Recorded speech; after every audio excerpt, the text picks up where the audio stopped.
ਪਦ ਬੰਦ। ਰਾਮਦਾਸ ਅਰਜਨ ਗੁਰੂ ਬਰ ਸ੍ਰੀ ਹਰਗੋਬਿੰਦ। ਹਰ ਰਾਏ ਹਰਿ ਕ੍ਰਿਸ਼ਨ ਗੁਰ ਤੇਗ ਬਹਾਦਰ ਚੰਦ।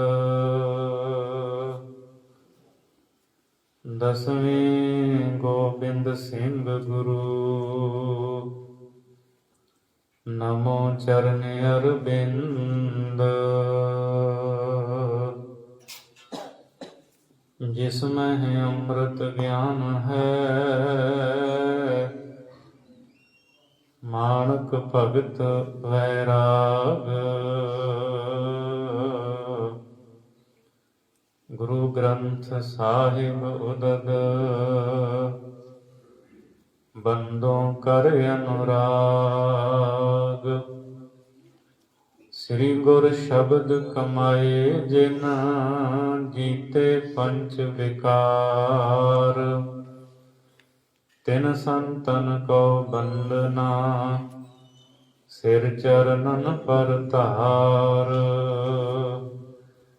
ਏਕ ਓੰਕਾਰਾ ਸਤਿਗੁਰੂ ਤਿਹ ਪ੍ਰਸਾਦ ਸਚ ਹੋਇ। ਵਾਹਿਗੁਰੂ ਜੀ ਕੀ ਫਤਿਹ। ਵਿਘਨ ਵਿਨਾਸ਼ਨ ਸੋਇ। ਵਾਹਿਗੁਰੂ ਜੀ ਕੀ ਫਤਿਹ। ਵਿਘਨ ਵਿਨਾਸ਼ਨ ਸੋਇ। ਸਤਿਨਾਮ ਸ੍ਰੀ ਵਾਹਿਗੁਰੂ ਸਾਹਿਬ ਜੀ। ਚੌਪਈ। ਕਹਿ ਬਾਲਾ ਸ੍ਰੀ ਅੰਗਦ ਸੁਣੀਏ। ਸ੍ਰੀ ਗੁਰ ਕਥਾ ਬਿਮਲ ਗੁਣ ਗੁਣੀਏ। ਭਾਈ ਭੋਰ ਨਿਜ ਦਾਸ ਬੁਲਾਇਆ। ਦਿਜ ਬਰ ਸਦਨ ਜਾਂ ਤੂੰ ਧਾਇਆ। ਕਹਿ ਬਾਲਾ ਸ੍ਰੀ ਅੰਗਦ ਸੁਣੀਏ। ਸ੍ਰੀ ਗੁਰ ਕਥਾ ਬਿਮਲ ਗੁਣ ਗੁਣੀਏ। ਵਾਹਿਗੁਰੂ ਜੀ ਕਾ ਖਾਲਸਾ ਵਾਹਿਗੁਰੂ ਜੀ ਕੀ ਫਤਿਹ।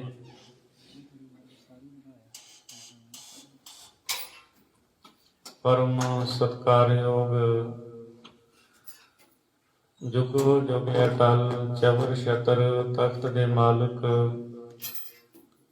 ਦਸਾਂ ਪਾਤਸ਼ਾਹੀਆਂ ਦੀ ਜੋਤ ਧੰਨ ਸਤਿਗੁਰੂ ਸ੍ਰੀ ਗੁਰੂ ਗ੍ਰੰਥ ਸਾਹਿਬ ਸੱਚੇ ਪਾਤਸ਼ਾਹ ਜੀ ਦੀ ਪਵਿੱਤਰ ਹਜ਼ੂਰੀ ਦੇ ਅੰਦਰ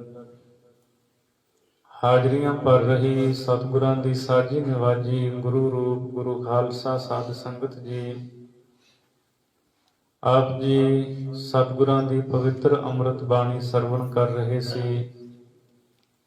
ਆਓ ਜੋ ਆਪਾਂ ਇਤਿਹਾਸ ਦੀ ਵਿਚਾਰ ਆਰੰਭ ਕੀਤੀ ਹੈ ਧੰਨ ਗੁਰੂ ਨਾਨਕ ਦੇਵ ਸੱਚੇ ਪਾਤਸ਼ਾਹ ਜੀ ਦੇ ਪ੍ਰਕਾਸ਼ ਪੁਰਬ ਦੇ ਸੰਬੰਧ ਵਿੱਚ ਕੁਝ ਸਮੇਂ ਲਈ ਇਤਿਹਾਸ ਦੀ ਵਿਚਾਰ ਦੇ ਨਾਲ ਜੁੜੀਏ। ਉਪਰੰਤ ਆਪਾਂ ਅੱਜ ਮਘਰ ਦੇ ਮਹੀਨੇ ਦੀ ਸੰਗਰਾਂਦ ਹੈ। ਧੰਨ ਗੁਰੂ ਅਰਜਨ ਦੇਵ ਮਹਾਰਾਜ ਜੀ ਦੀ ਪਵਿੱਤਰ ਬਾਣੀ 12 ਮਾਹ ਦੇ ਵਿੱਚੋਂ ਇੱਕ ਪੌੜੀ ਦੀ ਵਿਚਾਰ ਸਰਵਣ ਕਰਾਂਗੇ। ਸੋ ਕੱਲ ਦੇ ਦੀਵਾਨਾਂ ਵਿੱਚ ਆਪ ਜੀ ਨੇ ਪ੍ਰਸੰਗ ਸਰਵਣ ਕੀਤਾ ਸੀ। ਦੀਨ ਦੁਨੀ ਦੇ ਮਾਲਕ ਜਗਤ ਗੁਰੂ ਧੰਨ ਸ੍ਰੀ ਗੁਰੂ ਨਾਨਕ ਦੇਵ ਸੱਚੇ ਪਾਤਸ਼ਾਹ ਮਹਾਰਾਜ ਜੀ ਦਾ ਪ੍ਰਕਾਸ਼ ਰਾਏ ਭੋਏ ਦੀ ਤਲਵੰਡੀ ਵਿਖੇ ਬਾਬਾ ਕਾਲੂ ਜੀ ਦੇ ਗ੍ਰਹਿ ਵਿਖੇ ਹੋਇਆ ਹੈ। ਸਤਿਕਾਰਯੋਗ ਮਾਤਾ ਤ੍ਰਿਪਤਾ ਜੀ ਦੀ ਕੁੱਖ ਤੋਂ ਸੱਚੇ ਪਾਤਸ਼ਾਹ ਜੀ ਦਾ ਜਦ ਪ੍ਰਕਾਸ਼ ਹੋਇਆ, ਸਾਰਿਆਂ ਦੇ ਮਨ ਵਿੱਚ ਬੜਾ ਉਤਸ਼ਾਹ ਹੋਇਆ। ਇੱਥੋਂ ਤੱਕ ਕਵੀ ਜੀ ਕਹਿੰਦੇ ਦੇਵਤੇ ਵੀ ਸਤਿਗੁਰੂ ਨੂੰ ਨਮਸਕਾਰਾਂ ਕਰਦੇ ਹੈ। ਬਾਬਾ ਕਾਲੂ ਜੀ ਦੇ ਗ੍ਰਹਿ ਦੇ ਉੱਤੇ ਫੁੱਲਾਂ ਦੀ ਵਰਖਾ ਕਰਦੇ ਹੈ। ਆਓ ਇਸ ਤੋਂ ਅੱਗੇ ਵੀ ਜੋ ਵਿਚਾਰ ਕਵੀ ਰਾਜ ਭਾਈ ਸੰਤੋਖ ਸਿੰਘ ਜੀ ਦੀ ਕਲਮ ਗੁਰੂ ਕੇ ਇਤਿਹਾਸ ਨੂੰ ਬਿਆਨ ਕਰ ਰਹੀ ਹੈ, ਸ਼ਰਧਾ ਪ੍ਰੇਮ ਭਾਵਨਾ ਦੇ ਸਹਿਤ ਸਰਵਣ ਕਰੋ ਜੀ। ਚੌਪਈ। ਕਹਿ ਬਾਲਾ ਸ੍ਰੀ ਅੰਗਦ ਸੁਣੀਏ। ਭਾਈ ਬਾਲਾ ਜੀ ਇਹ ਸਾਰੀ ਕਥਾ ਖਡੂਰ ਸਾਹਿਬ ਦੀ ਧਰਤੀ ਤੇ ਸਤਿਗੁਰੂ ਅੰਗਦ ਦੇਵ ਮਹਾਰਾਜ ਤੇ ਹੋਰ ਗੁਰੂ ਕੇ ਪਿਆਰੇ ਸਿੱਖਾਂ ਨੂੰ ਸਰਵਣ ਕਰਵਾ ਰਹੇ ਹੈ। ਭਾਈ ਪੈੜਾ ਮੋਖਾ ਜੀ ਲਿਖ ਰਹੇ ਹੈ, ਜੋ ਭਾਈ ਬਾਲੇ ਵਾਲੀ ਜਨਮ ਸਾਖੀ ਬਣੀ। ਕਹਿ ਬਾਲਾ ਸ੍ਰੀ ਅੰਗਦ ਸੁਣੀਏ।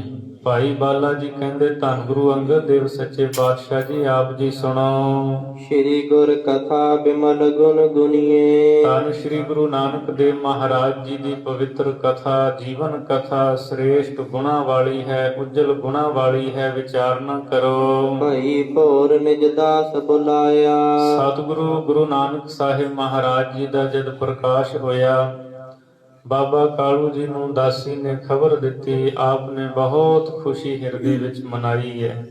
ਜਦ ਭੋਰ ਹੋਈ, ਸਵੇਰ ਹੋਈ, ਤਾਂ ਆਪਣੇ ਇੱਕ ਦਾਸ ਸੇਵਕ ਨੂੰ ਬਾਬਾ ਕਾਲੂ ਜੀ ਨੇ ਸੱਦਿਆ। ਤੇਜ ਪਰ ਸਦਨ ਜਾਹ ਤੂੰ ਧਾਇਆ। ਆਪਣੇ ਦਾਸ ਸੇਵਕ ਨੂੰ ਕਹਿਣ ਲੱਗੇ, ਛੇਤੀ ਦੌੜ ਕਰਕੇ ਤੂੰ ਬ੍ਰਾਹਮਣ ਜੋ ਪੰਡਤ ਹਰਦਿਆਲ ਹੈ ਉਹਦੇ ਘਰ ਜਾਣਾ ਕਰ। ਦੇਵਗ ਜੋ ਹਰਦਿਆਲ ਪ੍ਰਬੀਨਾ। ਜੋ ਪੰਡਤ ਹਰਦਿਆਲ ਪ੍ਰਬੀਨਾ ਸਿਆਣਾ ਹੈ, ਦੇਵਗ ਜੋਤਿਸ਼ ਵਿਦਿਆ ਨੂੰ ਜਾਣਨ ਵਾਲਾ ਹੈ। ਆਨਹੁ ਤਾਹੇ ਬਿਲੰਬ ਬਹੀਨਾ। ਤੂੰ ਉਹਦੇ ਘਰੇ ਜਾ ਤੇ ਉਹਨੂੰ ਛੇਤੀ ਭਾਵ ਬਿਨਾਂ ਦੇਰੀ ਤੋਂ ਲੈ ਕਰਕੇ ਆਉਣਾ ਕਰ। ਸੁਨਤ ਦਾਸ ਨਿਜ ਤਿਜ ਸਦਨ ਸੁਜਾਈ। ਬਾਬਾ ਕਾਲੂ ਜੀ ਦੇ ਪਾਸੋਂ ਸੁਣ ਕਰਕੇ ਦਾਸ ਸੇਵਕ ਬ੍ਰਾਹਮਣ ਦੇ ਘਰੇ ਗਿਆ। ਦਰ ਪਰ ਤਿਸ਼ਟ ਗੁਹਾਰ ਸੁਨਾਈ। ਪੰਡਤ ਹਰਦਿਆਲ ਦੇ ਘਰ ਦੇ ਅੱਗੇ ਜਾ ਕਰਕੇ ਸੇਵਕ ਨੇ ਆਵਾਜ਼ ਦਿੱਤੀ ਹੈ। ਸ਼ਰਤਵਾ ਬਚਨ ਬਿਪਰ ਹਰਦਿਆਲਾ। ਜਿਸ ਵੇਲੇ ਪੰਡਤ ਹਰਦਿਆਲ ਨੇ ਆਪਣੇ ਕੰਨਾਂ ਵਿੱਚ ਸ਼ਬਦ ਸੁਣੇ ਵੀ ਬਾਹਰ ਕੋਈ ਦਰਵਾਜ਼ੇ ਤੇ ਖਲੋਤਾ ਆਵਾਜ਼ ਦੇ ਰਿਹਾ ਹੈ, ਆਲਿਆ ਦਰ ਨਿਕਸਿਓ ਤਤਕਾਲਾ। ਉਸੇ ਵੇਲੇ ਘਰ ਦੇ ਦਰਵਾਜ਼ੇ ਨੂੰ ਖੋਲ ਕੇ ਪੰਡਤ ਹਰਦਿਆਲ ਜੀ ਬਾਹਰ ਨਿਕਲੇ। ਤੇਜ ਜੋ ਕਾਲੂ ਮੁਝੇ ਪਠਾਇਆ। ਤੇ ਸੇਵਕ ਨੇ ਹੱਥ ਜੋੜ ਕੇ ਕਿਹਾ, ਐ ਸ੍ਰੇਸ਼ਟ ਬ੍ਰਾਹਮਣ ਜੀ, ਬਾਬਾ ਕਾਲੂ ਜੀ ਨੇ ਮੈਨੂੰ ਆਪ ਜੀ ਦੇ ਪਾਸ ਭੇਜਿਆ ਹੈ। ਚਲਹੁ ਆਪ ਤਤਕਾਲ ਬੁਲਾਇਆ। ਚਲੋ ਤੁਸੀਂ ਚੱਲੋ, ਛੇਤੀ ਚੱਲੋ, ਬਾਬਾ ਕਾਲੂ ਜੀ ਨੇ ਤੁਹਾਨੂੰ ਆਪਣੇ ਘਰ ਵਿੱਚ ਸੱਦਿਆ ਹੈ। ਕਹਿਤੇ ਜਹੋ ਆਵੋ ਕਰ ਪੂਜਾ। ਇਹ ਪੰਡਤ ਹਰਦਿਆਲ ਬ੍ਰਾਹਮਣ ਕਹਿਣ ਲੱਗਾ ਵੀ ਮੈਂ ਹੁਣ ਪੂਜਾ ਦਾ ਸਮਾਂ ਹੈ, ਮੈਂ ਪੂਜਾ ਕਰ ਲਵਾਂ ਫਿਰ ਆਉਂਦਾ ਹਾਂ। ਬਾਹਰ ਕਰੋ ਨਹਿ ਕਾਰਜ ਦੂਜਾ। ਪੂਜਾ ਕਰਨ ਤੋਂ ਬਾਅਦ ਮੈਂ ਕੋਈ ਹੋਰ ਦੂਜਾ ਕੰਮ ਨਹੀਂ ਕਰਾਂਗਾ। ਸੁਨੇ ਉੱਤਰ ਕੋ ਤੇ ਸ਼ਨ ਦਾਸਾ। ਸੇਵਕ ਨੇ ਪੰਡਤ ਹਰਦਿਆਲ ਤੋਂ ਇਹ ਉੱਤਰ ਸੁਣਿਆ ਤੇ ਉਸੇ ਵੇਲੇ ਛੇਤੀ ਬਾਬਾ ਕਾਲੂ ਜੀ ਦੇ ਘਰ ਵੱਲ ਨੂੰ ਚੱਲ ਪਏ। ਕਾਲੂ ਪਾਸ ਕਰੀ ਅਰਦਾਸਾ। ਬਾਬਾ ਕਾਲੂ ਜੀ ਦੇ ਕੋਲ ਆ ਕਰਕੇ ਬੇਨਤੀ ਕੀਤੀ। ਘਟੀ ਪਾਂਚ ਲੋ ਅਰਨਾ ਕਰਕੇ। ਕਹਿਣ ਲੱਗੇ, ਬਾਬਾ ਕਾਲੂ ਜੀ ਮੈਂ ਗਿਆ ਸਾਂ, ਪੰਡਤ ਹਰਦਿਆਲ ਨੂੰ ਤੁਹਾਡਾ ਸੁਨੇਹਾ ਦਿੱਤਾ ਹੈ। ਉਹ ਕਹਿੰਦਾ ਹੈ ਮੈਂ ਪੂਜਾ ਕਰਕੇ 5 ਘੜੀਆਂ ਤੱਕ ਆ ਜਾਵਾਂਗਾ। ਆਏ ਦਵੇਜ ਸ਼ੁਭ ਸ਼ਗਨ ਵਿਚਰ ਕੇ। ਸੋ ਭਾਈ ਸੰਤੋਖ ਸਿੰਘ ਜੀ ਕਹਿੰਦੇ ਨੇ, ਘਟੀ 5 ਲੋ ਅਰੁਣਾ ਕਰਕੇ ਆਇਓ ਦਵੇਜ ਸ਼ੁਭ ਸ਼ਗਨ ਵਿਚਰ ਕੇ। 5 ਘੜੀਆਂ ਤੱਕ ਜਦੋਂ ਸਾਰਾ ਪੂਜਾ ਪਾਠ ਕਰ ਲਿਆ, ਪੰਡਤ ਹਰਦਿਆਲ ਨੇ ਸ਼ੁਭ ਸ਼ਗਨਾਂ ਨੂੰ ਵਿਚਾਰ ਕਰਕੇ ਆਇਆ ਹੈ। ਕਾਲੂ ਕੋ ਸਵਸਤੈ ਨ ਸੁਨਾਇਓ। ਪੰਡਤ ਹਰਦਿਆਲ ਬਾਬਾ ਕਾਲੂ ਜੀ ਦੇ ਗ੍ਰਹਿ ਵਿਖੇ ਆਇਆ ਤੇ ਆ ਕਰਕੇ ਬਾਬਾ ਕਾਲੂ ਜੀ ਨੂੰ ਅਸੀਸ ਦੇ ਬਚਨ ਕਹੇ। ਦੇਖ ਉਸ਼ਾਹ ਕੋ ਉਰ ਹੁਲਸਾਇਓ। ਘਰ ਦੇ ਵਿੱਚ ਉਤਸ਼ਾਹ ਨੂੰ ਵੇਖ ਕਰਕੇ ਪੰਡਤ ਹਰਦਿਆਲ ਬਹੁਤ ਖੁਸ਼ ਆਨੰਦਿਤ ਹੋਇਆ। ਦੋਹਰਾ ਦਿਜਵਰ ਕੋ ਲੈ ਅਜਰ ਮੈਂ ਸਾਦਰ ਆਸਨ ਡਾਸ। ਬਾਬਾ ਕਾਲੂ ਜੀ ਪੰਡਤ ਹਰਦਿਆਲ ਬ੍ਰਾਹਮਣ ਨੂੰ ਲੈ ਕਰਕੇ ਬੜੇ ਸਤਿਕਾਰ ਦੇ ਸਹਿਤ ਘਰ ਦੇ ਵਿਹੜੇ ਵਿੱਚ ਪਹੁੰਚੇ ਐ। ਪੰਡਤ ਹਰਦਿਆਲ ਨੂੰ ਬਿਠਾਉਣ ਵਾਸਤੇ ਸੋਹਣਾ ਆਸਣ ਢਾਇਆ ਹੈ। ਬੈਠਾਇਓ ਬਹੁ ਭਾਉ ਕਰ ਆਪ ਬੈਸ ਤਿਸ ਪਾਸ। ਬਹੁਤ ਪ੍ਰੇਮ ਕਰਕੇ ਬੇਨਤੀ ਕਰਕੇ ਪੰਡਤ ਹਰਦਿਆਲ ਨੂੰ ਸੋਹਣੇ ਆਸਣ ਤੇ ਬਿਠਾਇਆ ਤੇ ਆਪ ਬਾਬਾ ਕਾਲੂ ਜੀ ਕੋਲ ਬੈਠ ਗਏ। ਚੌਪਈ। ਕਹਿ ਕਾਲੂ ਸੁਨ ਸ਼੍ਰੋਣ ਤਜਿੰਦੂ। ਬਾਬਾ ਕਾਲੂ ਜੀ ਕਹਿਣ ਲੱਗੇ, ਐ ਸ੍ਰੇਸ਼ਟ ਬ੍ਰਾਹਮਣ ਜੀ, ਮੇਰੀ ਬੇਨਤੀ ਨੂੰ ਧਿਆਨ ਦੇ ਨਾਲ ਸੁਣੋ। ਦਇਓ ਸਦਨ ਮਮਤਾਤ ਗੋਬਿੰਦੂ। ਪਰਮੇਸ਼ਰ ਨੇ ਕਿਰਪਾ ਕੀਤੀ ਹੈ, ਮੇਰੇ ਘਰ ਦੇ ਵਿੱਚ ਪੁੱਤਰ ਦੀ ਦਾਤ ਬਖਸ਼ੀ ਹੈ। ਮੁਝ ਪਰ ਨਿਜ ਅਨੁਕੰਪਾ ਧਾਰਹੁ। ਤੁਸੀਂ ਹੁਣ ਮੇਰੇ ਉੱਤੇ ਆਪਣੀ ਕਿਰਪਾ ਕਰੋ, ਮਿਹਰ ਕਰੋ। ਸੋਧ ਮਹੂਰਤ ਲਗਨ ਵਿਚਾਰਹੁ। ਸੋ ਮਹੂਰਤ ਸਮਾਂ ਸੋਧ ਕੇ, ਸੋਧ ਮਹੂਰਤ ਲਗਨ ਵਿਚਾਰਹੁ। ਲਗਨ ਦੀ ਵਿਚਾਰ ਕਰੋ, ਕੀ ਲਗਨ ਹੈ, ਗਿਣਤੀ ਗਿਣੋ। ਭੇਦ ਸ਼ੁਭਾ ਸ਼ੁਭ ਸਭ ਲਖ ਲੀਜੈ। ਚੰਗਾ ਮਾੜਾ ਜੋ ਭੇਦ ਹੈ, ਇਹ ਸਾਰਾ ਜਾਣ ਲਵੋ। ਭਵ ਪਤਰੀ ਇਸ ਕੀ ਲਿਖ ਦੀਜੈ। ਤੇ ਇਸ ਮੇਰੇ ਪੁੱਤਰ ਦੀ ਭਵ ਪਤਰੀ, ਜਨਮ ਪਤਰੀ ਲਿਖ ਦੇਣਾ ਕਰੋ। ਕੁੰਕਮ ਕਾਗਦ ਕਾਲੂ ਆਨਹੁ। ਉਸੇ ਵੇਲੇ ਪੰਡਤ ਹਰਦਿਆਲ ਜੀ ਕਹਿਣ ਲੱਗੇ, ਤੁਸੀਂ ਕੁੰਕਮ, ਇਸੇ ਤਰ੍ਹਾਂ ਕੇਸਰ ਔਰ ਕਾਗਦ ਲੈ ਕਰਕੇ ਆਉਣਾ ਕਰੋ। ਗਣਪਤ ਪੂਜ ਗ੍ਰਹਿਣ ਸਨਮਾਨਹੁ। ਸੋ ਗਣਪਤਾਂ ਦੀ ਪੂਜਾ ਕਰਕੇ ਗ੍ਰਹਿਾਂ ਦਾ ਸਨਮਾਨ ਕਰਨਾ ਹੈ। ਬਾਲਕ ਸ਼ਬਦ ਲੈ ਜੋ ਜਨਮਾ। ਸਾਧ ਸੰਗਤ ਜੀ, ਆਪ ਜੀ ਨੂੰ ਇੱਕ ਬੇਨਤੀ ਹੈ ਵੀ ਉਸ ਵੇਲੇ ਗੁਰਮਤਿ ਜਿਹੜੀ ਸੀ ਉਹ ਪਰਪੱਕ ਨਹੀਂ ਹੋਈ। ਇਸ ਲਈ ਤੁਸੀਂ ਮਨ ਵਿੱਚ ਇਹ ਖਿਆਲ ਨਾ ਪੈਦਾ ਕਰਿਓ ਵੀ ਇਹ ਤਾਂ ਗੁਰਸਿੱਖੀ ਦਾ ਸਿਧਾਂਤ ਨਹੀਂ। ਬ੍ਰਾਹਮਣ ਨੂੰ ਸੱਦਣਾ, ਗਣਪਤਾਂ ਦੀ ਗ੍ਰਹਿਾਂ ਦੀ ਪੂਜਾ, ਸਗਨ ਅਪਸਗਨ ਵਿਚਾਰਨੇ, ਕਿਉਂਕਿ ਅਜੇ ਗੁਰਸਿੱਖੀ ਜਿਹੜੀ ਹੈ ਉਹ ਨਾ ਪ੍ਰਫੁੱਲਤ ਹੋਈ ਹੈ, ਨਾ ਗੁਰਮਤਿ ਦੀ ਮਰਿਆਦਾ ਕਾਇਮ ਹੋਈ ਹੈ। ਦੀਨ ਦੁਨੀ ਦੇ ਮਾਲਕ ਧੰਨ ਗੁਰੂ ਨਾਨਕ ਦੇਵ ਸੱਚੇ ਪਾਤਸ਼ਾਹ ਜੀ ਨੇ ਗੁਰਮਤਿ ਦੀ ਮਰਿਆਦਾ ਨੂੰ ਕਾਇਮ ਕਰਨਾ ਹੈ। ਸੱਚੇ ਪਾਤਸ਼ਾਹ ਨੇ ਸਿੱਖਿਆਵਾਂ ਦੇਣੀਆਂ ਨੇ, ਬਾਣੀ ਉਚਾਰਨ ਕਰਨੀ ਹੈ। ਹਜੂਰ ਨੇ ਥਾਂ ਥਾਂ ਦਾ ਭਰਮਣ ਕਰਕੇ, ਉਦਾਸੀਆਂ ਕਰਕੇ, ਸਿੱਖਿਆ ਦੇ ਕੇ ਸੰਸਾਰ ਦੇ ਲੋਕਾਂ ਦਾ ਭਲਾ ਕਰਨਾ ਹੈ। ਇਹ ਗੁਰਮਤਿ ਦੀ ਮਰਿਆਦਾ ਨਹੀਂ ਕਿ ਜਨਮ ਸਮੇਂ ਬ੍ਰਾਹਮਣ ਨੂੰ ਸੱਦਿਆ ਜਾਏ ਤੇ ਇਹ ਗ੍ਰਹਿਾਂ ਇਤਿਆਦਿਕ ਦੀ ਪੂਜਾ ਕੀਤੀ ਜਾਏ। ਸਤਿਗੁਰੂ ਦੇ ਸਤਿਕਾਰਯੋਗ ਬਾਬਾ ਕਾਲੂ ਜੀ ਪਿਤਾ ਜੀ ਸਨਾਤਨ ਮਤ ਨੂੰ ਮੰਨਣ ਵਾਲੇ ਹੈ, ਬੇਦੀ ਹਨ, ਤੇ ਜੋ ਵੀ ਕੁਲ ਦੀ ਰੀਤ ਉਹਨਾਂ ਦੀ ਸੀ ਉਹ ਉਹਨਾਂ ਨੇ ਸਾਰੀ ਹੀ ਕੀਤੀ ਹੈ ਔਰ ਉਹਨਾਂ ਨੇ ਕੁਲ ਦੀ ਰੀਤੀ ਨੂੰ ਬੜੀ ਬਾਖੂਬੀ ਦੇ ਨਾਲ ਨਿਭਾਇਆ ਹੈ। ਇਸ ਗੱਲ ਨੂੰ ਚੰਗੀ ਤਰ੍ਹਾਂ ਸਾਰੇ ਹੀ ਜਾਣ ਲਵੋ, ਸਮਝ ਲਵੋ। ਸੋ ਬਾਬਾ ਕਾਲੂ ਜੀ ਬ੍ਰਾਹਮਣ ਪੰਡਤ ਹਰਦਿਆਲ ਨੂੰ ਕਹਿੰਦੇ ਐ, ਮਹੂਰਤ ਵਿਚਾਰੋ, ਲਗਨ ਵਿਚਾਰੋ, ਸ਼ੁਭ ਅਸ਼ੁਭ ਜਿਹੜਾ ਭੇਦ ਹੈ ਸਾਰਾ ਜਾਣ ਲਵੋ। ਗਣਪਤ ਦੀ ਪੂਜਾ ਕਰਨੀ ਹੈ। ਸੋ ਇਤਿਆਦਿਕ ਸਾਰੀਆਂ ਗੱਲਾਂ ਹੋਈਆਂ ਨੇ। ਬਾਲਕ ਸ਼ਬਦ ਲੈ ਜੋ ਜਨਮਾ। ਪੰਡਤ ਹਰਦਿਆਲ ਜੀ ਕਹਿਣ ਲੱਗੇ, ਜੋ ਤੁਹਾਡੇ ਘਰ ਦੇ ਵਿੱਚ ਪੁੱਤਰ ਬਾਲਕ ਨੇ ਜਨਮ ਲਿਆ ਹੈ, ਕਿਹੜਾ ਸ਼ਬਦ ਕਿਹਾ ਜਨਮ ਲੈਂਦਿਆਂ ਸਾਰ ਉਸ ਨੇ? ਸੋ ਸ਼ਬਦ ਸੁਣਾਓ ਸਵਰਨਾ। ਉਹ ਸ਼ਬਦ ਮੈਨੂੰ ਕੰਨਾਂ ਦੇ ਵਿੱਚ ਸੁਣਾਉਣਾ ਕਰੋ। ਭਇਓ ਕਾਲ ਕਿਸ ਜਨਮ ਸੁਨਾਵਹੁ। ਤੇ ਰਾਤਰੀ ਜਦ ਜਨਮ ਹੋਇਆ ਉਹ ਕਿਹੜਾ ਵਕਤ ਸੀ, ਕੀ ਸਮਾਂ ਸੀ, ਸਾਰਾ ਦੱਸਣਾ ਕਰੋ। ਦੂਜੋ ਧਾਏ ਹਜ਼ੂਰ ਬੁਲਾਵਹੁ। ਜਿਹੜੀ ਧਾਏ ਦਾਈ ਹੈ ਉਸ ਨੂੰ ਕੋਲ ਸੱਦ ਕੇ ਸਾਰੀ ਗੱਲਬਾਤ ਪੁੱਛੋ। ਬਾਲਕ ਨੇ ਜਨਮ ਵੇਲੇ ਸ਼ਬਦ ਕੀ ਕਿਹਾ, ਕੀ ਵਕਤ, ਕੀ ਸਮਾਂ ਸੀ। ਸ੍ਰੀ ਨਾਨਕ ਕੀ ਦੌਲਤ ਦਾਈ। ਭਾਈ ਸੰਤੋਖ ਸਿੰਘ ਜੀ ਕਹਿੰਦੇ, ਧੰਨ ਗੁਰੂ ਨਾਨਕ ਦੇਵ ਸੱਚੇ ਪਾਤਸ਼ਾਹ ਮਹਾਰਾਜ ਜੀ ਦੇ ਸਭ ਤੋਂ ਪਹਿਲਾਂ ਜਿਸ ਨੇ ਦਰਸ਼ਨ ਕੀਤੇ, ਦਾਈ ਮੁਸਲਮਾਨ ਦਾਈ ਜਿਹਦਾ ਨਾਮ ਦੌਲਤਾਂ ਹੈ। ਸੋ ਕਾਲੂ ਤਤਕਾਲ ਬੁਲਾਈ। ਬਾਬਾ ਕਾਲੂ ਜੀ ਨੇ ਉਸੇ ਵੇਲੇ ਦੌਲਤਾਂ ਦਾਈ ਨੂੰ ਸੱਦਿਆ ਆਪਣੇ ਕੋਲ। ਪਠੇ ਦਾਸ ਸਭ ਸੌਜ ਮੰਗਾਈ। ਨਾਲ ਹੀ ਸਾਰੇ ਦਾਸ ਸੇਵਕ ਭੇਜ ਕਰਕੇ ਜਿੰਨੀ ਵੀ ਸੌਜ ਸਮੱਗਰੀ ਕਹੀ ਸੀ ਪੰਡਤ ਹਰਦਿਆਲ ਨੇ ਸਾਰੀ ਹੀ ਲੈ ਆਂਦੀ ਹੈ। ਜੋ ਜੋ ਦਿਜਬਰ ਦੀਨ ਰਜਾਈ। ਪੰਡਤ ਹਰਦਿਆਲ ਨੇ ਜੋ ਜੋ ਸਮੱਗਰੀ ਮੰਗਾਉਣ ਵਾਸਤੇ ਕਿਹਾ ਸੀ ਉਹ ਸਾਰੀ ਸਮੱਗਰੀ ਪੂਜਾ ਦੀ ਮੰਗਵਾਈ ਹੈ। ਦੋਹਰਾ ਗ੍ਰਹਿ ਪਖੇਕ ਕੀ ਵਸਤ ਸਭ ਕਾਲੂ ਤਹ ਤੇ ਲਿਆਏ। ਗ੍ਰਹਿ ਭੇਖਕ ਕੀ ਵਸਤ ਸਭ। ਭਾਈ ਸੰਤੋਖ ਸਿੰਘ ਜੀ ਕਹਿੰਦੇ, ਗ੍ਰਹਿਾਂ ਨੂੰ ਪੂਜਣ ਦੀ ਜਿੰਨੀ ਸਮੱਗਰੀ, ਜਿੰਨੀਆਂ ਵਸਤੂਆਂ ਸੀ, ਬਾਬਾ ਕਾਲੂ ਜੀ ਨੇ ਸਾਰੀਆਂ ਲਿਆਂਦੀਆਂ ਹਨ। ਬਾਹਰ ਬੈਸਿਓ ਪਾਸ ਪਿਪ ਬਦਨ ਹੈ ਬਚਨ ਅਲਾਏ। ਇਹ ਸਾਰੀ ਸਮੱਗਰੀ ਲਿਆ ਕਰਕੇ, ਵਸਤੂਆਂ ਲਿਆ ਕਰਕੇ ਪੰਡਤ ਹਰਦਿਆਲ ਦੇ ਕੋਲ ਬੈਠ ਕਰਕੇ ਫਿਰ ਕਹਿਣ ਲੱਗੇ, ਚੌਪਈ ਘਟੀ ਏਕ ਦੋ ਜਾਮ ਤਰਜਮਾ। ਬਾਬਾ ਕਾਲੂ ਜੀ ਨੇ ਦੱਸਿਆ ਵੀ ਪੰਡਤ ਹਰਦਿਆਲ ਜੀ ਘਟੀ ਏਕ ਦੋ ਜਾਮ ਤਰਜਾਮਾ, ਇੱਕ ਘੜੀ ਤੇ ਦੋ ਪਹਿਰ ਤੇ ਇੱਕ ਘੜੀ ਰਾਤ ਬਤੀਤ ਹੋ ਚੁੱਕੀ ਸੀ। ਬਿਤੇ ਹੋਤੀ ਸਿਸ ਭਾਵ ਅਬਰਾਮਾ, ਇਹਨਾਂ ਸਮਾਂ ਇੰਨੀ ਰਾਤ ਬਤੀਤ ਸੀ ਜਿਸ ਵੇਲੇ ਸਿਸ ਬਾਲਕ ਦਾ ਜਨਮ ਹੋਇਆ। ਕੌਣ ਸ਼ਬਦ ਲੈ ਉਪਜਿਓ ਬਾਲਕ, ਸੋ ਪੰਡਤ ਹਰਦਿਆਲ ਜੀ ਅੱਗੋਂ ਕਹਿਣ ਲੱਗੇ, ਦੱਸੋ ਵੀ ਜਿਸ ਵੇਲੇ ਬਾਲਕ ਦਾ ਜਨਮ ਹੋਇਆ ਕਿਹੜਾ ਸ਼ਬਦ ਰਸਨਾ ਤੋਂ ਕਿਹਾ।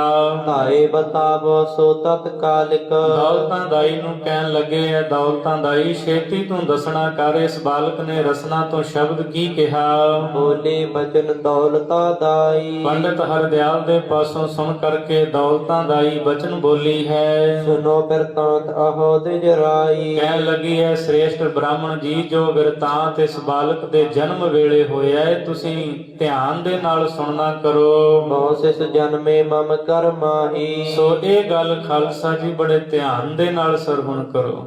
ਬਹੁ ਸਿਸ ਜਨਮੇ ਮਮ ਕਰ ਮਾਹੀ।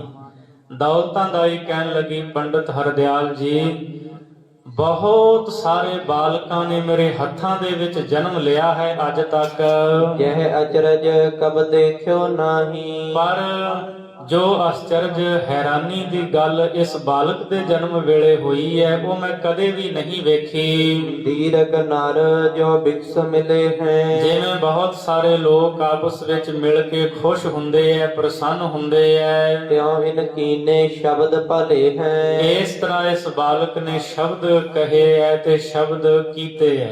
ਜਿਵੇਂ ਬਹੁਤ ਸਾਰੇ ਲੋਕ ਮਿਲ ਕਰਕੇ ਪ੍ਰਸੰਨ ਖੁਸ਼ ਹੁੰਦੇ ਐ, ਇਸ ਤਰ੍ਹਾਂ ਇਹ ਬਾਲਕ ਜਨਮ ਵੇਲੇ ਖੁਸ਼ ਹੋਇਆ ਹੈ, ਇਹ ਰੋਇਆ ਨਹੀਂ। ਸ਼ੁਭ ਲਛਣ ਸ਼ੁਭ ਅੰਗਨ ਮਾਹੀ, ਸ਼ੁਭ ਲੱਛਣ ਹਨ ਸਰੀਰ ਦੇ ਸ੍ਰੇਸ਼ਟ ਅੰਗਾਂ ਦੇ ਵਿੱਚ। ਮੈਂ ਹੈਰਾਨ ਹਾਂ, ਅੱਜ ਤੱਕ ਪਤਾ ਨਹੀਂ ਕਿੰਨਿਆਂ ਕੁ ਬੱਚਿਆਂ ਨੇ ਮੇਰੇ ਹੱਥਾਂ ਦੇ ਵਿੱਚ ਜਨਮ ਲਿਆ। ਜਿੰਨੇ ਵੀ ਬਾਲਕ ਮੇਰੇ ਹੱਥਾਂ ਦੇ ਵਿੱਚ ਜਨਮ ਲੈਂਦੇ ਰਹੇ ਅੱਜ ਤੱਕ ਉਹ ਸਾਰੇ ਹੀ ਰੋਂਦੇ ਰਹੇ ਐ, ਪਰ ਇਹ ਬਾਲਕ ਨੂੰ ਵੇਖ ਕੇ ਮੈਂ ਹੈਰਾਨ ਹੋਈ ਹਾਂ, ਇਹ ਬਾਲਕ ਰੋਇਆ ਨਹੀਂ। ਜਨਮ ਵੇਲੇ ਇਸ ਬਾਲਕ ਨੇ ਮੁਸਕਰਾਹਟ ਕੀਤੀ ਹੈ, ਇਹ ਖੁਸ਼ ਹੋਇਆ ਹੈ। ਆਨ ਨਰ ਜਿਉ ਨਰ ਇਹ ਨਾਹੀ, ਜਿਵੇਂ ਹੋਰ ਲੋਕ ਹੁੰਦੇ ਐ ਜਾਂ ਹੋਰ ਬੱਚਿਆਂ ਦਾ ਜਿਵੇਂ ਜਨਮ ਹੁੰਦਾ ਹੈ, ਇਹ ਹੋਰ ਬਾਲਕਾਂ ਵਰਗਾ ਨਹੀਂ। ਔਰ ਮੈਂ ਇਸ ਬਾਲਕ ਦੇ ਦਰਸ਼ਨ ਕਰਕੇ ਸੱਚੀ ਮੁੱਚੀ ਦੌਲਤਾਂ ਵਾਲੀ ਬਣ ਗਈਆਂ, ਮੈਨੂੰ ਹਿਰਦੇ ਦਾ ਸਕੂਨ ਮਿਲਿਆ। ਇਸ ਦੇ ਪਵਿੱਤਰ ਸਰੀਰ ਨੂੰ ਸਪਰਸ਼ ਕਰਕੇ ਮੇਰੇ ਮਨ ਦੀ ਭਟਕਣਾ ਦੂਰ ਹੋ ਗਈ ਹੈ ਤੇ ਮੈਨੂੰ ਹੁਣ ਲੋਕ ਪ੍ਰਲੋਕ ਦੇ ਸੁਖ ਪ੍ਰਾਪਤ ਹੋ ਗਏ ਹੈ। ਦੋਹਰਾ ਸੁਨ ਤਿਜ ਬਰ ਸਭ ਬਚਨ ਕੋ, ਦੋਸ਼ ਜੋਤਿਸ਼ ਕੀਨ ਵਿਚਾਰ, ਜਿਸ ਵੇਲੇ ਦੌਲਤਾਂ ਦਾਈ ਨੇ ਇਹ ਸਾਰੀ ਗੱਲਬਾਤ ਦੱਸੀ ਹੈ, ਸੁਣ ਕਰਕੇ ਪੰਡਤ ਹਰਦਿਆਲ ਨੇ ਜੋਤਿਸ਼ ਦੀ ਵਿਚਾਰ ਕੀਤੀ। ਸ਼ੁਭ ਨਛੱਤਰ ਸ਼ੁਭ ਕਾਲ ਮੈਂ, ਸ਼ੁਭ ਥਿਤ ਪੁਨ ਸ਼ੁਭ ਵਾਰ, ਕਹਿੰਦਾ ਨਛੱਤਰ ਸ਼ੁਭ ਹੈ, ਸ਼ੁਭ ਸਮਾਂ ਹੈ, ਸ਼ੁਭ ਤਰੀਕ ਹੈ, ਸ਼ੁਭ ਵਾਰ ਹੈ। ਜੋ ਪਈ ਭਲੇ ਲਗਨ ਮੈਂ ਬਾਲਕ ਜਨਮਾ, ਜੋਤਿਸ਼ ਦੀ ਵਿਚਾਰ ਕਰਕੇ ਮਨ ਵਿੱਚ ਸੋਚਦਾ, ਕਹਿੰਦਾ ਇਹ ਬਾਲਕ ਬਹੁਤ ਭਲੇ ਚੰਗੇ ਲਗਨ ਦੇ ਵਿੱਚ ਜਨਮਿਆ ਹੈ। ਵਿਦੋਖ ਵਿਚਾਰ ਕਰਤ ਬਹੁ ਮਨ ਮਾ, ਪੰਡਤ ਹਰਦਿਆਲ ਬਹੁਤ ਆਪਣੇ ਮਨ ਦੇ ਵਿੱਚ ਵਿਚਾਰ ਕਰਦਾ ਹੈ। ਯਹ ਸਿਸ ਹੈ ਅਵਤਾਰੀ ਕੋ, ਮਨ ਹੀ ਮਨ ਸੋਚਦਾ ਹੈ, ਕਹਿੰਦਾ ਇਹ ਬਾਲਕ ਜਿਹੜਾ ਨਾ ਬਾਬਾ ਕਾਲੂ ਜੀ ਤੁਹਾਡੇ ਘਰ ਦੇ ਵਿੱਚ ਜਨਮਿਆ ਹੈ, ਇਹ ਸਿਸ ਹੈ ਅਵਤਾਰੀ ਕੋ, ਇਹ ਬਾਲਕ ਕੋਈ ਅਵਤਾਰੀ ਪੁਰਸ਼ ਹੈ। ਵੱਡੇ ਭਾਗ ਕਾਲੂ ਕੇ ਹੋ, ਤੇ ਮਨ ਹੀ ਮਨ ਵਿਚਾਰ ਕਰਦਾ ਹੈ ਵੀ ਬਾਬਾ ਕਾਲੂ ਜੀ ਦੇ ਵੱਡੇ ਭਾਗ ਹਨ ਜੋ ਇਹ ਪੁੱਤਰ ਇਹਨਾਂ ਦੇ ਗ੍ਰਹਿ ਵਿਖੇ ਪ੍ਰਗਟ ਹੋਇਆ ਹੈ। ਕੈ ਬਿਦ ਵਿਸ਼ਨ ਕੇ ਸ਼ਿਵ ਭਵ ਲੀਨੇ, ਸੋ ਪੰਡਤ ਹਰਦਿਆਲ ਦੀ ਜੋ ਭਾਵਨਾ ਸੀ, ਉਹਦੀ ਜੋ ਆਸਥਾ ਸੀ, ਕਿਉਂਕਿ ਉਹ ਅਵਤਾਰਾਂ ਨੂੰ ਜਿਹੜੇ ਅਵਤਾਰੀ ਪੁਰਸ਼ ਹੋਏ ਹੈ 24 ਅਵਤਾਰ ਉਹਨਾਂ ਦੇ ਵਿੱਚ ਆਸਥਾ ਰੱਖਣ ਵਾਲਾ ਹੈ, ਤੇ ਆਪਣੀ ਆਸਥਾ ਤੇ ਭਾਵਨਾ ਦੇ ਮੁਤਾਬਕ ਨਿਸ਼ਚੇ ਦੇ ਮੁਤਾਬਕ ਜਿਹੜਾ ਹੈ ਉਹ ਆਪਣੇ ਦਿਲ ਵਿੱਚ ਕਹਿ ਰਿਹਾ ਹੈ, ਇਹ ਸਿਸ ਹੈ ਅਵਤਾਰੀ ਕੋ, ਵੱਡੇ ਭਾਗ ਕਾਲੂ ਕੇ ਹੋ, ਕੈ ਬਿਦ ਵਿਸ਼ਨ ਕੇ ਸ਼ਿਵ ਭਵਲੀਨੋ। ਕਹਿੰਦਾ ਜਾਂ ਬ੍ਰਹਮਾ ਨੇ ਜਾਂ ਵਿਸ਼ਨੂੰ ਨੇ ਜਾਂ ਸ਼ਿਵ ਜੀ ਨੇ ਹੀ ਅਵਤਾਰ ਲਿਆ ਹੈ। ਜਗਤ ਉਦਾਹਰਨ ਲੱਛਣ ਚੀਨੋ। ਸੰਸਾਰ ਨੂੰ ਪਾਰ ਕਰਨ ਵਾਸਤੇ, ਸੰਸਾਰ ਦੇ ਲੋਕਾਂ ਦਾ ਭਲਾ ਕਰਨ ਵਾਸਤੇ ਇਹਨਾਂ ਦੇ ਸਾਰੇ ਲੱਛਣ ਹਨ, ਚਿੰਨ੍ਹ ਹਨ। ਆਤ ਪਤਰ ਇਸ ਸੀਸ ਝੁਲਾਰੇ। ਇਸ ਬਾਲਕ ਦੇ ਸੀਸ ਤੇ ਜਦ ਇਹ ਵੱਡਾ ਹੋਵੇਗਾ, ਇਹਦੇ ਸੀਸ ਦੇ ਉੱਤੇ ਛਤਰ ਝੂਲੇਗਾ। ਪੂਰਬੀ ਨਿਸਾ ਜਨਮ ਭਇਓ ਬਾਰੋ। ਪੁਰਬ ਵਾਲੀ ਰਾਤ ਇਸ ਬਾਲਕ ਦਾ ਜਨਮ ਹੋਇਆ ਹੈ। ਚੱਕਰਵਰਤ ਹੋਵੈ ਭਵ ਮਾਹੀ। ਜਾਂ ਫਿਰ ਇਹ ਸੰਸਾਰ ਦੇ ਵਿੱਚ ਵੱਡਾ ਚੱਕਰਵਰਤੀ ਪਾਤਸ਼ਾਹ ਹੋਵੇਗਾ। ਕਰੈ ਦਿਗ ਵਿਜੈ ਸੰਸੈ ਨਾਹੀ। ਸੰਸਾਰ ਦੇ ਵਿੱਚ ਦਿਗ ਵਿਜੈ ਕਰੇਗਾ, ਸਾਰੇ ਸੰਸਾਰ ਨੂੰ ਜਿੱਤੇਗਾ, ਜਗਤ ਤੇ ਫਤਿਹ ਪਾਵੇਗਾ, ਇਹਦੇ ਵਿੱਚ ਕੋਈ ਸੰਸਾ ਨਹੀਂ ਹੈ। ਦਰਸ਼ਨ ਕੀ ਉਰ ਲਾਲਸ ਕੀਨੀ। ਇਸ ਤਰ੍ਹਾਂ ਮਨ ਵਿੱਚ ਵਿਚਾਰ ਕੇ ਪੰਡਤ ਹਰਦਿਆਲ ਨੇ ਬਾਬਾ ਕਾਲੂ ਜੀ ਦੇ ਸਪੁੱਤਰ ਦੇ ਦਰਸ਼ਨਾਂ ਦੀ ਲਾਲਸਾ ਆਪਣੇ ਮਨ ਵਿੱਚ ਕੀਤੀ ਹੈ। ਦੇਹ ਸਫਲ ਆਪਣੀ ਤਿਜ ਚੀਨੀ। ਪੰਡਤ ਹਰਦਿਆਲ ਨੇ ਆਪਣੀ ਦੇਹੀ ਆਪਣਾ ਜਨਮ ਸਫਲ ਜਾਣਿਆ। ਬਾਬਾ ਕਾਲੂ ਜੀ ਦੇ ਸਪੁੱਤਰ ਦੇ ਦਰਸ਼ਨ ਕਰਕੇ ਮੈਂ ਨਿਹਾਲ ਹੋਵਾਂਗਾ, ਮੇਰਾ ਇਹ ਜਨਮ ਸਫਲ ਹੋਵੇਗਾ। ਦੋਹਰਾ ਕਾਲੂ ਸੋ ਪੁਨ ਦਿਜ ਕਹੀ ਬਾਲਕ ਮੋਹਿ ਦਿਖਾਏ। ਫਿਰ ਬਾਬਾ ਕਾਲੂ ਜੀ ਦੇ ਤਾਈ ਪੰਡਤ ਹਰਦਿਆਲ ਨੇ, ਬ੍ਰਾਹਮਣ ਨੇ ਕਿਹਾ, ਬਾਬਾ ਕਾਲੂ ਜੀ, ਮੈਨੂੰ ਜੋ ਤੁਹਾਡੇ ਘਰ ਵਿੱਚ ਪੁੱਤਰ ਜਨਮਿਆ ਹੈ ਉਹਦੇ ਦਰਸ਼ਨ ਕਰਵਾਓ। ਸੁਨ ਕਰ ਦਾਈ ਦੌਲਤਾਂ ਲੀਨੀ ਸ਼ਬਦ ਬੁਲਾਏ। ਉਸੇ ਵੇਲੇ ਬਾਬਾ ਕਾਲੂ ਜੀ ਨੇ ਦੌਲਤਾਂ ਦਾਈ ਨੂੰ ਫਿਰ ਅੰਦਰੋਂ ਬੁਲਾ ਲਿਆ, ਆਪਣੇ ਕੋਲ ਸੱਦਿਆ ਛੇਤੀ। ਚੌਪਈ ਬਾਲਿਕ ਆਨ ਬਿਪਰ ਕੇ ਪਾਸਾ। ਬਾਬਾ ਕਾਲੂ ਜੀ ਦੌਲਤਾਂ ਦਾਈ ਨੂੰ ਕਹਿਣ ਲੱਗੇ ਵੀ ਮੇਰੇ ਪੁੱਤਰ ਨੂੰ ਘਰ ਦੇ ਵਿੱਚੋਂ ਅੰਦਰੋਂ ਬਾਹਰ ਵਿਹੜੇ ਦੇ ਵਿੱਚ ਲੈ ਕਰਕੇ ਆਵੋ। ਆਏ ਗਏ ਸੁਨ ਮਦ ਆਵਾਸਾ। ਬਾਬਾ ਕਾਲੂ ਜੀ ਦੇ ਪਾਸੋਂ ਸੁਣ ਕੇ ਉਸੇ ਵੇਲੇ ਦੌਲਤਾਂ ਦਾਈ ਘਰ ਦੇ ਵਿੱਚ ਅੰਦਰ ਗਈ ਹੈ ਮਾਤਾ ਤ੍ਰਿਪਤਾ ਜੀ ਦੇ ਕੋਲ। ਜਾਚੋ ਬਾਲਕ ਜਨਨ ਨ ਦੇਈ। ਤੇ ਜਾ ਕਰਕੇ ਮਾਤਾ ਤ੍ਰਿਪਤਾ ਜੀ ਦੇ ਪਾਸੋਂ ਬਾਲਕ ਦੀ ਜਾਚਨਾ ਕੀਤੀ ਹੈ। ਦੌਲਤਾਂ ਦਾਈ ਨੇ ਮਾਤਾ ਤ੍ਰਿਪਤਾ ਜੀ ਨੂੰ ਕਿਹਾ, ਤ੍ਰਿਪਤਾ ਜੀ, ਬਾਹਰ ਪੰਡਤ ਹਰਦਿਆਲ ਆਪ ਜੀ ਦੇ ਸਪੁੱਤਰ ਦੇ ਦਰਸ਼ਨ ਕਰਨਾ ਚਾਹੁੰਦਾ ਹੈ ਤੇ ਕਿਰਪਾ ਕਰਕੇ ਬਾਲਕ ਮੈਨੂੰ ਦਵੋ, ਮੇਰੀਆਂ ਬਾਹਾਂ ਹੱਥਾਂ ਦੇ ਵਿੱਚ, ਮੈਨੂੰ ਗੋਦੀ ਵਿੱਚ ਦੇਵੋ। ਮਾਤਾ ਤ੍ਰਿਪਤਾ ਜੀ ਦੌਲਤਾਂ ਦਾਈ ਦੇ ਕਹਿਣ ਤੇ ਆਪਣੇ ਪੁੱਤਰ ਨੂੰ ਦੌਲਤਾਂ ਦਾਈ ਨੂੰ ਨਹੀਂ ਫੜਾਉਂਦੇ। ਜਿਉ ਕਿਰਪਨ ਤਨ ਪ੍ਰੀਤ ਰਖੇ। ਭਾਈ ਸੰਤੋਖ ਸਿੰਘ ਜੀ ਕਹਿੰਦੇ, ਜਿਵੇਂ ਕਿਰਪਨ ਦੀ ਜਿਹੜਾ ਕੰਜੂਸ ਹੁੰਦਾ ਨਾ, ਧਨ ਦੀ ਪ੍ਰੀਤੀ ਬਹੁਤੀ ਹੁੰਦੀ ਹੈ, ਉਹ ਆਪਣੇ ਖੀਸੇ ਵਿੱਚੋਂ ਪੈਸੇ ਨਹੀਂ ਕੱਢਦਾ ਛੇਤੀ ਕੀਤਿਆਂ, ਇਸੇ ਤਰ੍ਹਾਂ ਮਾਤਾ ਜੀ ਪੁੱਤਰ ਨੂੰ ਨਹੀਂ ਫੜਾਉਂਦੇ। ਕਹੈ ਸਰਦਰਤ ਸਰਦੀ ਲਾਗ ਹੈ। ਮਾਤਾ ਤ੍ਰਿਪਤਾ ਜੀ ਕਹਿੰਦੇ, ਦੌਲਤਾਂ ਦਾਈ, ਸਰਦੀ ਦੀ ਰੁੱਤ ਹੈ, ਬਾਹਰ ਠੰਡ ਹੈ, ਮੇਰੇ ਬਾਲਕ ਨੂੰ, ਮੇਰੇ ਬੱਚੇ ਨੂੰ ਠੰਡ ਲੱਗ ਜਾਏਗੀ। ਮਿਰਦੁਲ ਬਾਲ ਬਾਹਰ ਕਸ ਮੰਗ ਹੈ। ਕੋਮਲ ਸਰੀਰ ਹੈ ਇਸ ਬਾਲ ਦਾ, ਤੇ ਬਾਹਰ ਕਿਉਂ ਮੰਗਦੇ ਐ? ਬਾਹਰ ਸੀਤ ਠੰਡੀ ਹਵਾ ਚੱਲਦੀ ਹੈ। ਮੋਹਰ ਬਦੁਖ ਹੈ ਬਾਰੰਬਾਰ। ਫਿਰ ਦੌਲਤਾਂ ਦਾਈ ਬਾਹਰ ਆਈ ਤੇ ਆ ਕੇ ਬਾਬਾ ਕਾਲੂ ਜੀ ਨੂੰ ਦੱਸਿਆ ਵੀ ਮਾਤਾ ਜੀ ਤ੍ਰਿਪਤਾ ਜੀ ਕਹਿੰਦੇ ਆ ਬਾਹਰ ਬਾਲਕ ਨੂੰ ਠੰਡ ਲੱਗ ਜਾਏਗੀ, ਠੰਡੀ ਹਵਾ ਲੱਗ ਜਾਏਗੀ। ਪਰ ਪੰਡਤ ਹਰਦਿਆਲ ਵਾਰ-ਵਾਰ ਜਿੱਦ ਕਰਦਾ ਹੈ ਕਿ ਮੈਂ ਦਰਸ਼ਨ ਕਰਨੇ ਹਨ। ਜਾਚੋ ਦਿਓ ਤਾਤ ਅਤ ਪਿਆਰਾ। ਜਦ ਵਾਰ-ਵਾਰ ਮਾਤਾ ਤ੍ਰਿਪਤਾ ਦੇ ਕੋਲੋਂ ਮੰਗ ਕੀਤੀ ਤਾਂ ਮਾਤਾ ਤ੍ਰਿਪਤਾ ਜੀ ਨੇ ਆਪਣਾ ਪੁੱਤਰ ਦੌਲਤਾਂ ਦਾਈ ਨੂੰ ਦਿੱਤਾ ਹੈ। ਦੇ ਕਰ ਦੌਲਤ ਬਾਹਰ ਆਈ। ਦੌਲਤਾਂ ਦਾਈ ਧੰਨ ਗੁਰੂ ਨਾਨਕ ਸਾਹਿਬ ਸੱਚੇ ਪਾਤਸ਼ਾਹ ਜੀ ਨੂੰ ਆਪਣੀ ਗੋਦੀ ਵਿੱਚ ਲੈ ਕਰਕੇ ਬਾਹਰ ਆਈ ਹੈ। ਆਨਨ ਆਰਨ ਜਾਤ ਸੁਹਾਈ। ਭਾਈ ਸੰਤੋਖ ਸਿੰਘ ਜੀ ਕਹਿੰਦੇ, ਸਤਿਗੁਰੂ ਗੁਰੂ ਨਾਨਕ ਸਾਹਿਬ ਸੱਚੇ ਪਾਤਸ਼ਾਹ ਜੀ ਦੇ ਪਵਿੱਤਰ ਮੁਖ ਦੀ ਸ਼ੋਭਾ ਜਿਵੇਂ ਖਿੜਿਆ ਹੋਇਆ ਕੌਲ ਦਾ ਫੁੱਲ ਹੁੰਦਾ ਏ, ਇਸ ਤਰ੍ਹਾਂ ਹੈ। ਨਾਗ ਤਨ ਜੋਤ ਵਿਸਾਲ ਬਿਰਾਜ ਹੈ। ਮੇਰੇ ਹਜੂਰ ਗੁਰੂ ਨਾਨਕ ਪਾਤਸ਼ਾਹ ਜੀ ਦਾ ਸਰੀਰ ਦਾ ਆਕਾਰ ਤਾਂ ਬਹੁਤ ਛੋਟਾ ਹੈ, ਪਰ ਜੋਤ ਬਹੁਤ ਵੱਡੀ ਹੈ। ਪਰਮੇਸ਼ਰ ਵਾਹਿਗੁਰੂ ਆਪ ਪ੍ਰਗਟ ਹੋਇਆ ਹੈ। ਆਪ ਨਾਰਾਇਣ ਕਲਾ ਧਾਰ ਜਗ ਮਹਿ ਪਰਵਰਿਓ, ਨਿਰੰਕਾਰ ਆਕਾਰ ਜੋਤ ਜਗ ਮੰਡਲ ਕਰਿਓ। ਸਰੀਰ ਛੋਟਾ ਹੈ ਪਰ ਜੋਤ ਬਹੁਤ ਵਿਸ਼ਾਲ ਵੱਡੀ ਹੈ। ਜਿਉ ਬਟ ਆਖੈ ਰੂਪ ਲਗ ਛਜ ਹੈ। ਜਿਉ ਬਟ ਆਖੈ ਰੂਪ ਲਗ ਛਜ ਹੈ। ਜਿਵੇਂ ਬੋੜ ਦਾ ਦਰਖਤ ਛੋਟਾ ਹੈ ਪਰ ਉਹ ਹਨੇਰੀਆਂ ਤੂਫਾਨਾਂ ਵਿੱਚ ਪੁੱਟਿਆ ਨਹੀਂ ਜਾਂਦਾ। ਕਵੀ ਜੀ ਨੇ ਦ੍ਰਿਸ਼ਟਾਂਤ ਦਿੱਤਾ ਹੈ, ਪ੍ਰਯਾਗਰਾਜ ਇਲਾਹਾਬਾਦ ਤੀਰਥ ਦੇ ਉੱਤੇ ਇੱਕ ਬੋਹੜ ਦਾ ਦਰਖਤ ਹੈ ਜੋ ਛੋਟਾ ਜਿਹਾ ਹੈ। ਕਹਿੰਦੇ ਐ ਵੀ ਬੜੇ ਤੂਫਾਨਾਂ ਤੇ ਭੁਚਾਲਾਂ ਦੇ ਵਿੱਚ ਵੀ ਇਹ ਜਿਹੜਾ ਨਾ ਕਦੇ ਪੁੱਟਿਆ ਨਹੀਂ ਗਿਆ।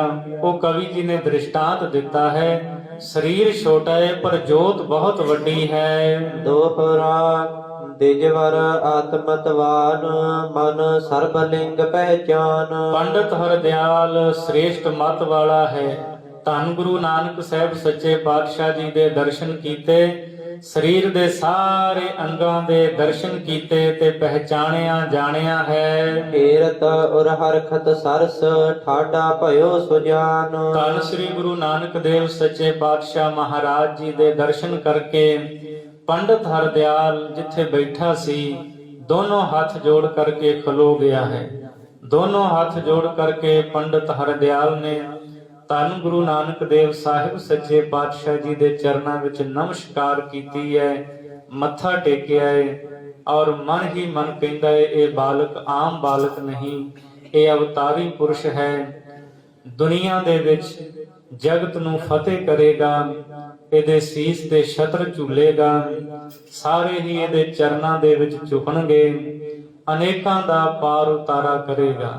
ਤੇ ਗੁਰੂ ਨਾਨਕ ਸਾਹਿਬ ਜੀ ਨੇ ਮਿਹਰ ਕੀਤੀ, ਤਾਰੇ ਗਿਨੇ ਜਾਤ ਹੈ ਤੇਰੇ ਤਾਰੇ ਨਾ ਗਿਨਾਤ ਹੈ। ਅਦੀਬ ਦਾ ਕਥਨ ਹੈ ਵੀ ਹੋ ਸਕਦਾ ਹੈ ਕੋਈ ਤਾਰਿਆਂ ਨੂੰ ਗਿਣ ਲਵੇ ਪਰ ਗਿਣਤੀ ਕੀਤੀ ਨਹੀਂ ਜਾ ਸਕਦੀ। ਕਹਿੰਦੇ ਕੋਈ ਕਰ ਲਵੇ ਤਾਂ ਕਰ ਲਵੇ, ਪਰ ਜਿਨ੍ਹਾਂ ਨੂੰ ਗੁਰੂ ਨਾਨਕ ਸਾਹਿਬ ਜੀ ਨੇ ਤਾਰ ਦਿੱਤਾ, ਨਿਹਾਲ ਕੀਤਾ, ਉਹਨਾਂ ਦੀ ਕੋਈ ਗਿਣਤੀ ਨਹੀਂ ਹੋ ਸਕਦੀ। ਖਾਲਸਾ ਜੀ ਗੁਰੂ ਨਾਨਕ ਸਾਹਿਬ ਦੇ ਦਰਸ਼ਨ ਕਰਕੇ ਪੰਡਤ ਹਰਦਿਆਲ ਨਮਸਕਾਰ ਕੀਤੀ ਹੈ। ਅਗਲਾ ਪ੍ਰਸੰਗ ਆਪਾਂ ਕੱਲ ਦੇ ਦੀਵਾਨਾਂ